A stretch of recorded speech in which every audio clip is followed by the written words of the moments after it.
Assalamualaikum warahmatullahi wabarakatuh. Kami dari kelompok 14 yang terdiri dari 3 orang. Yang pertama yaitu Risdayanti, saya sendiri. Kedua Faridah Patahangi. Dan yang terakhir Safitri Indah Sari Muhammad Saleh. Di mana kami akan menjelaskan tentang Principles in Teaching, Socio-Effective Principles. Baiklah, langsung saja. Yang pertama, definition of teaching. Teaching is the process of arranging conditions under which the learning changes his ways consciously in the direction his own goals. Teaching is a process of setting conditions whereby learning changes its behavior consciously towards its own goals. Globally, teaching can be divided into A. Teach according to understanding first. The teacher is always active in conveying and pumping information or facts to be mastered by the students. The students themselves only accept or are passive. B. Teaching according to a new understanding. Teachers are managers, regulators, environment mixer in the form of goals, materials, methods, and tools with students. Students must be active. Okay, next, basic principles of teaching. The first, attention. In teaching, the teacher must be able to arouse students' attention to the lessons given by the teacher. 2. Activities. In the teaching and learning process, the teacher needs to stimulate student activity in thinking and doing. 3. Apperception. Every teacher in teaching needs to connect the lessons to be given with the knowledge that students already have or their experience. 4. Demonstration. When the teacher teaches in front of the class, he must try to show original objects. 5. Repetition. When the teacher explains a lesson unit, it needs to be repeated. 6. Correlation.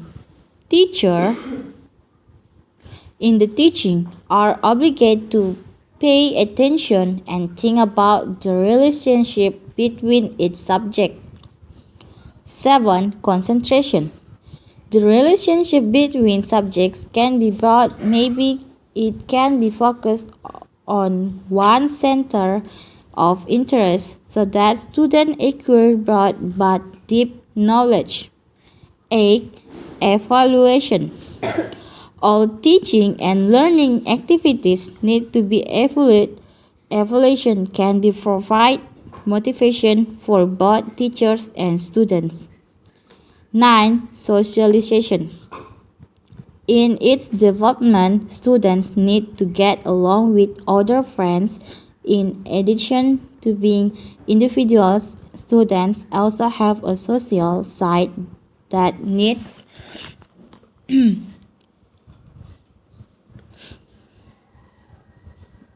to be development. 10. Individualization. Students are unique individual beings where it has distinctive difference, such as difference in intelligence, interests, talents, hobbies, behavior, character, and attitude. And last, evaluation. All teaching and learning activities need to be evaluated. Evaluation can provide motivation for both teachers and students. Okay, the last is principle of socio-effective. 1. Language ago.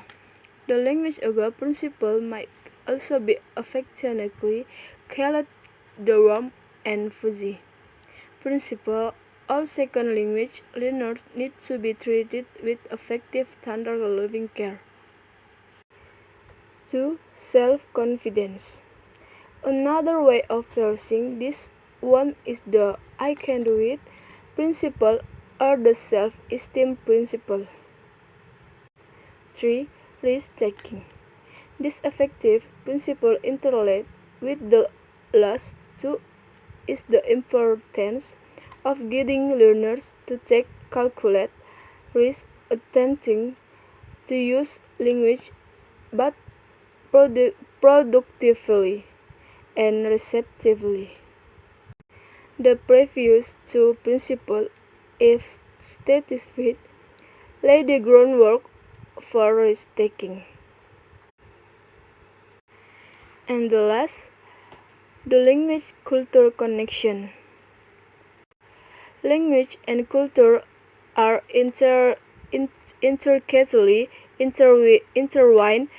Anytime you successfully learn a language, you will also learn something of the culture of the speakers of that language. Okay, I think enough for our group. If we do mistake, please forgive us. Assalamualaikum warahmatullahi wabarakatuh.